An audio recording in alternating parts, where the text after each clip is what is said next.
বিশ্বনবী যখন সিজদায় লুটিয়ে পড়তেন, আম্মা জানা এসে বলেন, আমরা তো সিজদার মধ্যে সুবহান রাব্বিয়াল আলা বলেই শেষ, কিন্তু বিশ্বনবী তাহাজ্জুদের নামাজে, নফল নামাজে, সুন্নত নামাজে তিনবার সুবহানা রাব্বিয়াল আলা তাসবিহ পড়ার পরে তিনি পড়তেন সুবহুন কুদ্দুসুন রাব্বুল মালাইকাতি ওয়ার রূহ। সুবহ কুদ্দুস রব্বুল মালাইকাতি ওয়ার রূহ।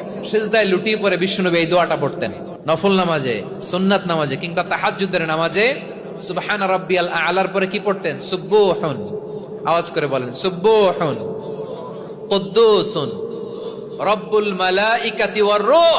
মানে আল্লাহ আপনি প্রশংসিত, আল্লাহ আপনি অতি পবিত্র, আপনি সব ফেরেশতা কুলের রব, ফেরেশতাদের সরদার জিব্রাইলের রব। সুবহানাল্লাহ। আজকে থেকে পড়বেন সিজদায়